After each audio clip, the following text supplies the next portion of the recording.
ഒന്ന് സാമുവൽ അധ്യായം 16. ദാവീദിന്റെ അഭിഷേകം. കർത്താവ് സാമുവലിനോട് പറഞ്ഞു, ഇസ്രായേലിന്റെ രാജത്വത്തിൽ നിന്ന് സാവൂളിനെ ഞാൻ തള്ളിക്കളഞ്ഞിരിക്കുന്നു. അവനെ ഓർത്ത് നീ എത്ര നാൾ വിലപിക്കും?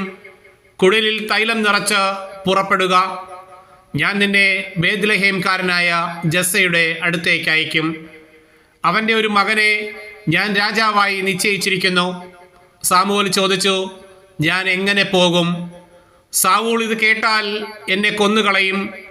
കർത്താവ് പറഞ്ഞു, ഒരു പശുക്കിടാവിനെ കൂടെ കൊണ്ടുപോവുക.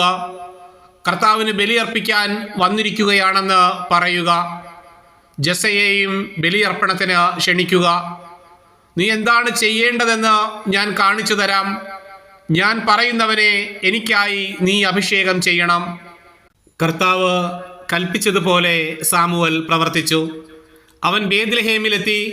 നഗരത്തിലെ ശ്രേഷ്ഠന്മാർ ഭയപരവശരായി അവനെ കാണാൻ വന്നു. അവർ ചോദിച്ചു, അങ്ങയുടെ വരവ് ശുഭസൂചകമോ? അതെ, അവൻ പറഞ്ഞു, ഞാൻ കർത്താവിന് ബലിയർപ്പിക്കാൻ വന്നിരിക്കുന്നു. നിങ്ങളെ തന്നെ ശുദ്ധീകരിച്ച് ബലിയർപ്പണത്തിന് എന്നോടൊത്ത് വരുവിൻ.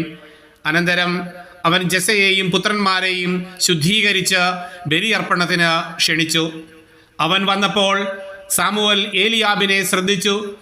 കർത്താവിൻ്റെ അഭിഷിക്തനാണ് മുൻപിൽ നിൽക്കുന്നതെന്ന് അവന് തോന്നി. എന്നാൽ കർത്താവ് സാമുവലിനോട് കൽപ്പിച്ചു, അവൻ്റെ ആകാര വടിവോ ഉയരമോ നോക്കേണ്ട. അവനെ ഞാൻ തിരസ്കരിച്ചതാണ്. മനുഷ്യൻ കാണുന്നതല്ല കർത്താവ് കാണുന്നത്.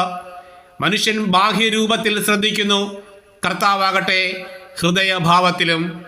ജസ്സെ അമിനാദാബിനെ സാമുവലിൻ്റെ മുൻപിൽ വരുത്തി. ഇവനെയും കർത്താവ് തിരഞ്ഞെടുത്തിട്ടില്ല എന്ന് സാമുവൽ പറഞ്ഞു. പിന്നെ ജസ്സെ ഷമ്മായെ വരുത്തി. കർത്താവ് തിരഞ്ഞെടുത്തവനല്ല ഇവനും എന്ന് അവൻ പറഞ്ഞു. ജസ്സെ തൻ്റെ 7 പുത്രന്മാരെ സാമുവലിൻ്റെ മുൻപിൽ കൊണ്ടുവന്നു. അവൻ ജസ്സയോട് പറഞ്ഞു, ഇവരെ ആരെയും കർത്താവ് തിരഞ്ഞെടുത്തിട്ടില്ല. നിന്റെ പുത്രന്മാർ എല്ലാവരുമായോ എന്ന് സാമുവൽ അവനോട് ചോദിച്ചു. ഇനി ഇളയ മകനുണ്ട്, അവൻ ആടുകളെ മേയ്ക്കാൻ പോയിരിക്കുകയാണ്. അവൻ പറഞ്ഞു. അവനെ ആളയച്ചു വരുത്താൻ സാമുവൽ ആവശ്യപ്പെട്ടു. അവൻ വന്നിട്ടേ ഞങ്ങൾ ഭക്ഷണം കഴിക്കുകയുള്ളൂ എന്നും പറഞ്ഞു. ജസ്സെ അവനെ ആളയച്ചു വരുത്തി. പവിഴ നിറവും മനോഹര നയനങ്ങളുമുള്ള അവൻ സുന്ദരനായിരുന്നു. കർത്താവ് കൽപ്പിച്ചു, എഴുന്നേറ്റ് അവനെ അഭിഷേകം ചെയ്യുക. തിരഞ്ഞെടുക്കപ്പെട്ടവൻ അവൻ തന്നെ. സാമുവൽ അവനെ സഹോദരന്മാരുടെ മുൻപിൽ വച്ച് കുഴലിലെ തൈലം കൊണ്ട് അഭിഷേകം ചെയ്തു. അന്നു മുതൽ കർത്താവിൻ്റെ ആത്മാവ് ദാവീദിൻ്റെ മേൽ ശക്തമായി ആവസിച്ചു. സാമുവൽ റാമായിലേക്ക് പോയി.